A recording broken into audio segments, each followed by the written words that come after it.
don't be afraid to show vulnerability. And I know that seems to be like the top of mind these days, but vulnerability is a gateway to connection. And allowing ourselves to show more of ourselves allows other people to bring themselves into the game too. And I think that's really what we're aiming for. And I think that's what I see most in leaders. Welcome to Start With a Win, where we unpack leadership, personal growth and development, and how to build a better business. Let's go. Coming to you from Area 15 Ventures and Start With a Win headquarters, it's Adam Contos with Start With a Win. We're joined by Tony Martignetti, a leadership advisor, coach, and author with over 25 years of experience in business and leadership, especially in the life sciences and tech industries. He's not just talking the talk. Tony has been featured in publications like Forbes and Fast Company. He is also the host of the Virtual Campfire podcast and author of Climbing the Right Mountain and Campfire Lessons for Leaders, which explore the power of personal stories and how to move forward from them. Now, let's dive into how Tony's insights can help you unlock your true leadership potential. Tony, welcome to Start With a Win. It's great to be here. I'm so thrilled to be on this conversation, Adam. Awesome. And we're going to obviously dig into a bunch of leadership. I mean, you've written books about leadership, you consult, you coach, you speak.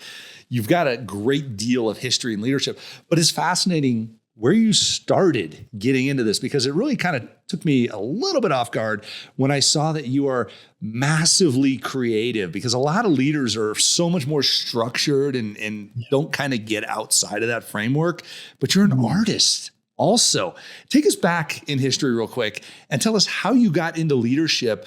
And I mean, you even do things like glass blowing and things like that. I mean, take us through, what brought you to the point you're at today.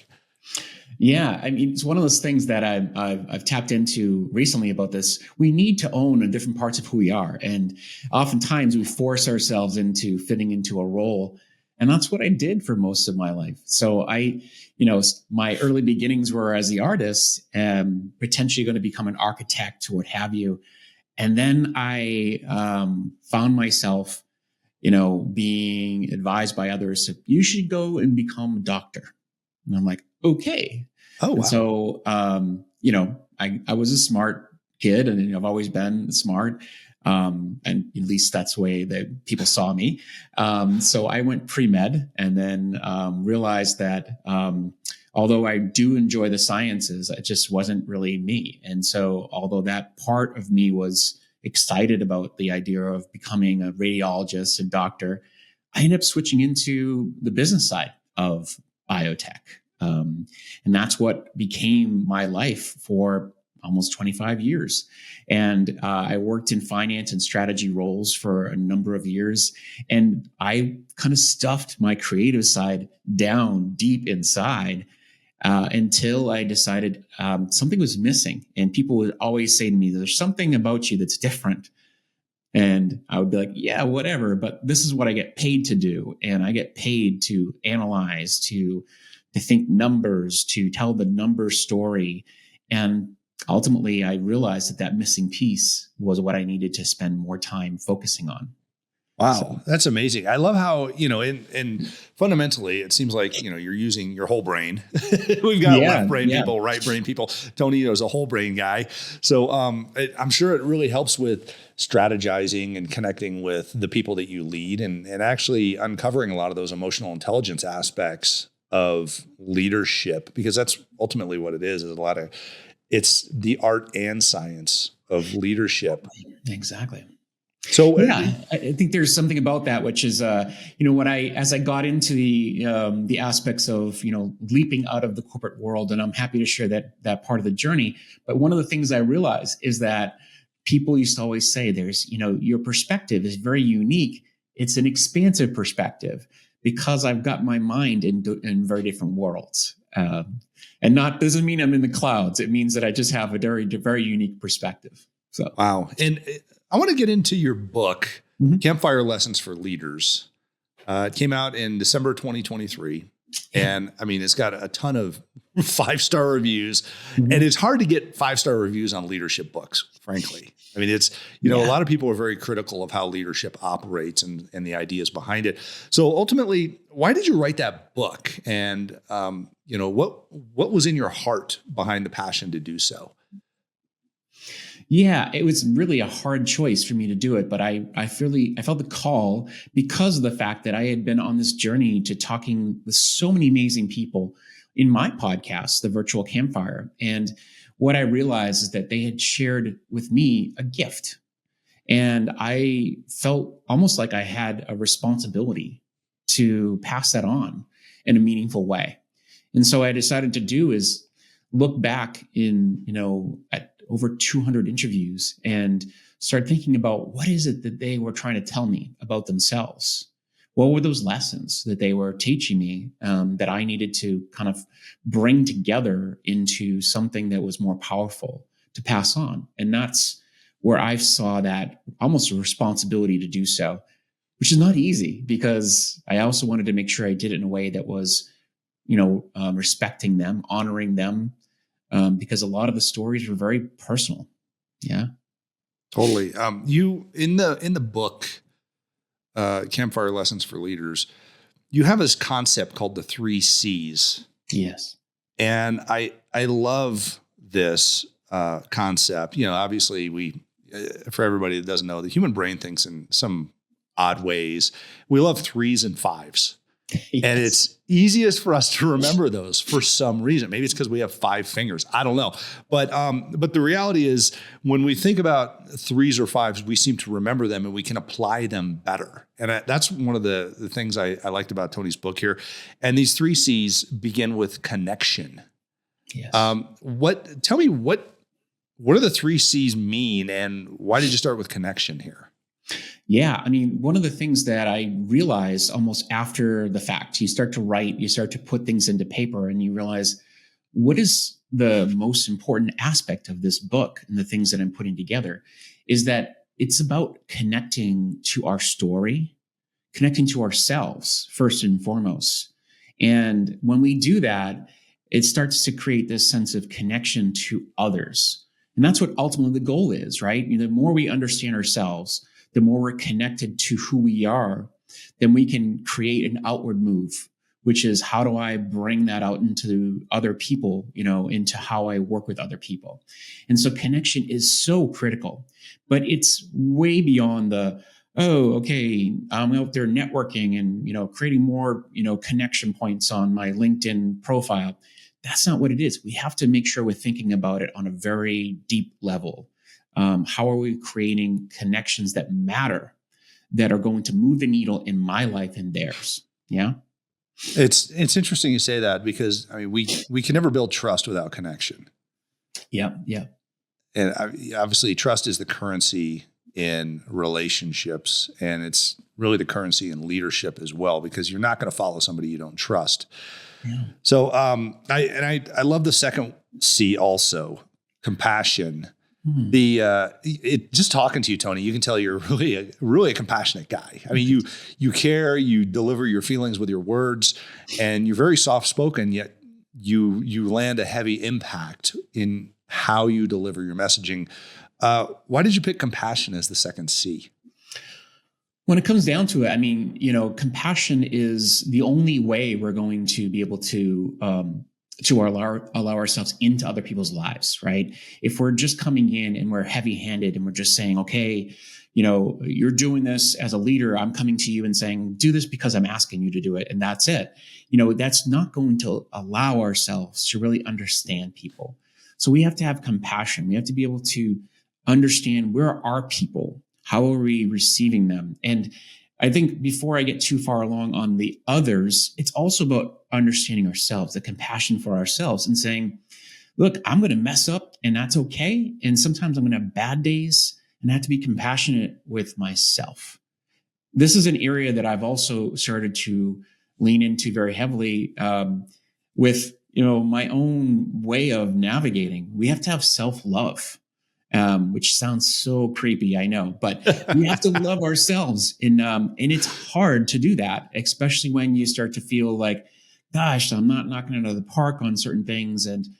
But we have to say, if we don't love ourselves, if we don't have that self connection, it's hard for us to do anything that is going to help other people get where they need to go. Have you noticed so many people, when they talk about leadership, they're quick to criticize leaders for the same thing that they should be criticizing themselves for. So true. We've got to put the mirror up, right? Yeah. Yeah. I mean, it's crazy. Would you equate this to emotional intelligence? I mean, you hear emotional 100%. intelligence so much in leadership. How does compassion relate to that? 100%. I mean, there is a big compassion is a big part of emotional intelligence. And when you think about that, emotional intelligence has there's two ends of the spectrum on emotional intelligence. It's an internal move, but it's an external move too. So you can't have emotional intelligence be just about how am I aware of myself? How am I managing my stress? And how am I expressing myself? But it's also about how am I problem solving with others? How am I, creating relationships with others? And there's an inside-outside move for sure when it comes to emotions. And compassion is a big part of that whole circle of emotional intelligence. I'm visualizing the emotional intelligence circle, so I apologize. Oh, no worries. I'm a visual thinker. Yeah, artist. Yes. Hey, the third C, curiosity. Mm-hmm. Yes. Why'd you put that one in there? Well, yeah. I mean, when you think about it, curiosity is it's about really keeping things open. I mean, we need to be able to question our own beliefs about what we think is right. One of the things I always think about when it comes to curiosity is I think of Adam Grant and one of his most recent books, not the latest book, but the book before that, which is about really having an open mind. And now I can't remember the name of the book, which is now driving me nuts.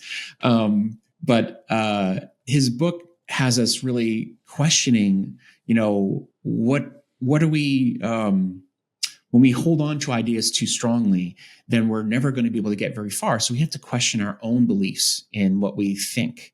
So think again is what it's called. Thank you. Think again. Yeah. Yes. And I think there's an element of curiosity, which is, allowing us to lean into things that other people are sharing with us. Why are they sharing that with us? What is the thing that's the next question that's going to lead us to where we're going to go next with that conversation? I love that. You've made me come up with some really deep questions here, listening to what you're talking about. And you've interviewed hundreds of leaders in your research and on your podcast and such. Mm-hmm. What's the biggest failure you're seeing in leadership today? Yeah, it's staying at the surface. There's this desire to not go deep because they're afraid that they're going to reveal more of themselves in this process, and that's the very thing we need to do.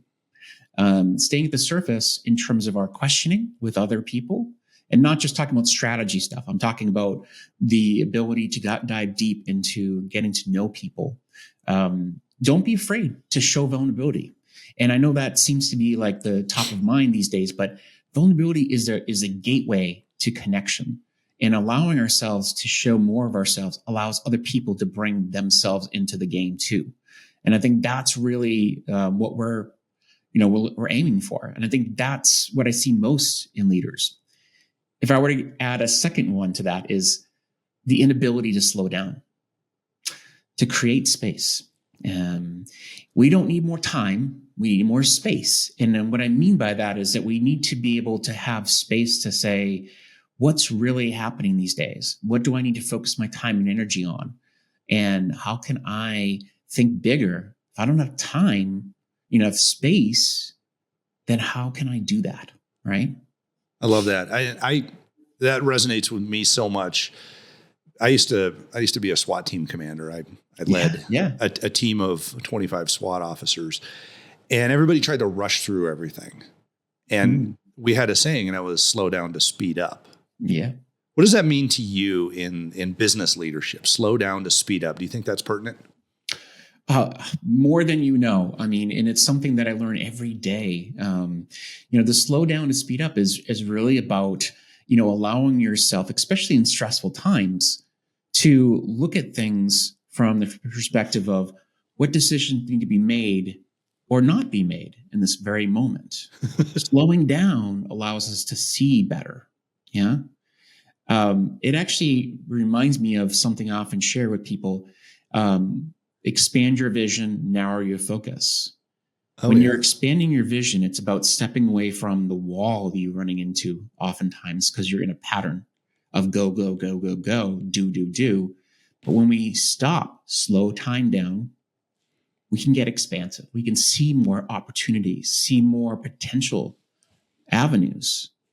And then we can act in what's most important, the narrowing down and focusing on what's most essential. We can't do that if we're on the go, go, go, go, go. Yeah. I love that. Do you think we try to get too much done in a day? Yeah. Yeah. I read something recently that you can't expand, our attention is fixed, right? Our ability to expand our attention span as humans is not possible. But what we can do is we can create systems that allow us to create a capacity to do more things if we need to. But it's all about leveraging our time in the better way. So we can get more done, but it's about leveraging the power of people, being able to use systems and technologies that allow us to get that done, not by using our attention to get more attention, if you will. I love that. That takes me to a thought that I think I have this in my book also, but I've heard this time and time again, and that is busy is an excuse, productive is intentional. Yes. I want to like that a million times right now, because that's so true. I mean, leaders should not be making excuses. Is that an incorrect statement, or do you agree with that? 100% agree. I mean, and we're all guilty of that. We fall in that trap all the time because, oftentimes we're just like, oh, why didn't I get that thing done? Or why am I so busy? And, the reality is we've done this to ourselves. I think we have a hard time, being able to, we need to be more intentional about the way we're designing our time and focus.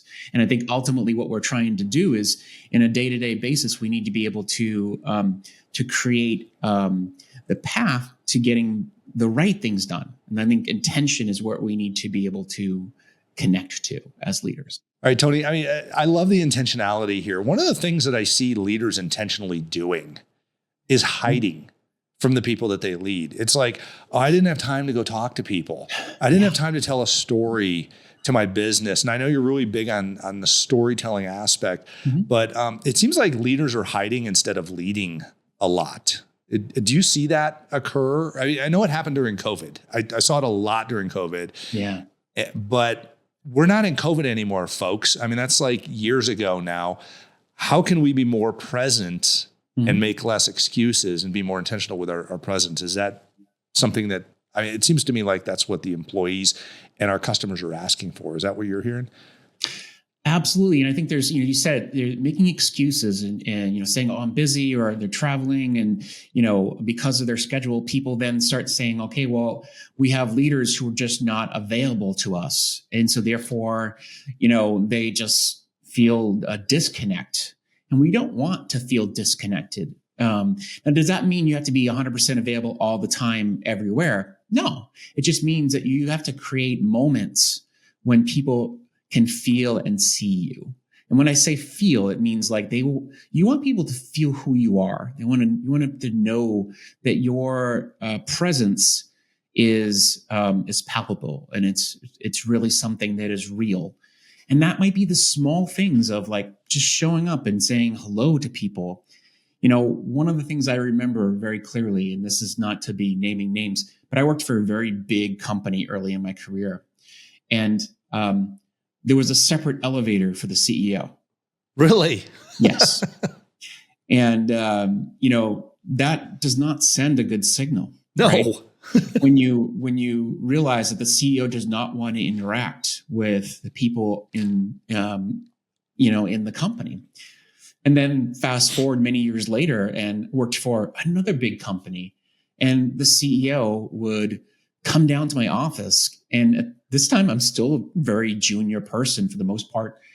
And he would ask me questions and say, hey, how are things going on that that report, or how are things going with that, collaboration? And I'm, answering these questions for this person who is like way, way ahead of me in terms of career path.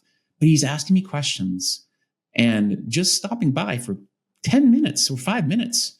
And that little interaction tells me he doesn't see me as just this, little nothing. He saw me as a human. And he did these kind of interactions with people like the janitor, and, not to say janitors, everyone was treated as an equal. And I think that is wonderful. Those interactions, they speak volumes. And so do those types of things, and they will make a difference in how people see you and feel you. I love that. I'm a true believer that leaders lead, hiders hide. Yes. Leaders are not hiders. Yeah. So it seems like leaders are afraid of the conflict that's created when people say, hey, Tony, I have a great idea for this new project, because everybody has a great idea for the business. Yeah. I mean, it's all their perspective. How does a leader deal with that, where that you have your plate is full?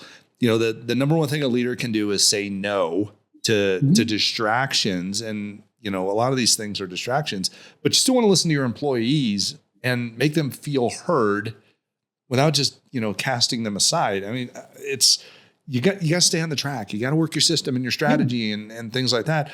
But you need to listen to the field. How do we balance those things? Yeah. I mean, you can acknowledge when someone shares them with you and say like, this is, I love that you're thinking this way. I love that you're kind of exploring these ideas, and let's keep that going. But you don't have to be like, oh, well, we're going to implement that tomorrow, or like, hey, let's have a meeting about that because I think that's brilliant. It's more about encouraging without, kind of like taking it and saying yes, or absolutely no, you're an idiot kind of thing. You want to make sure that you're acknowledging that you hear them.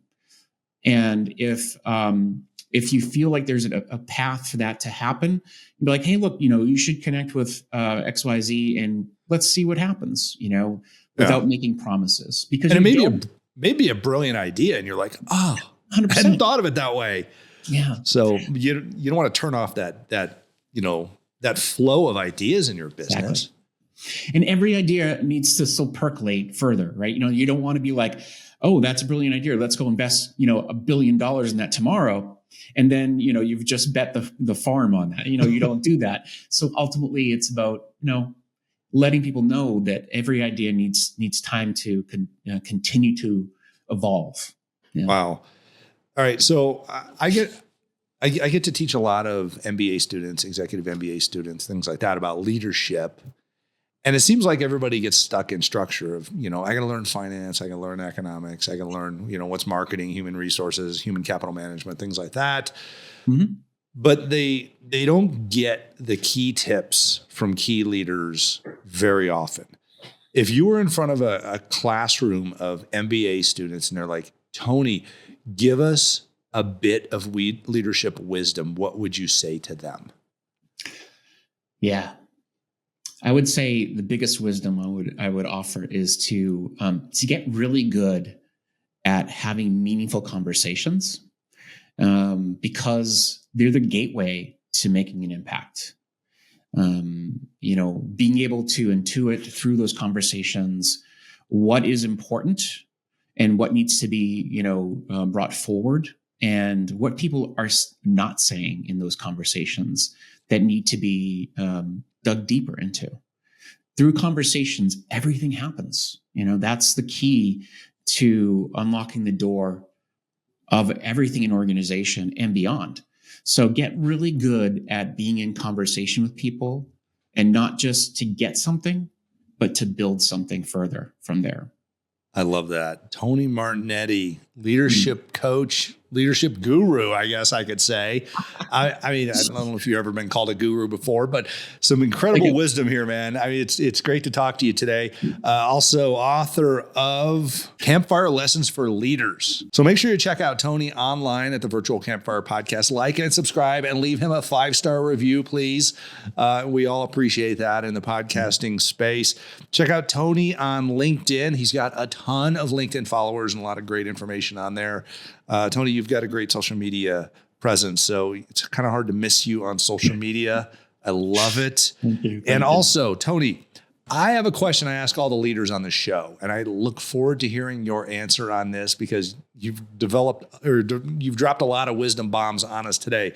But how do you start your day with a win?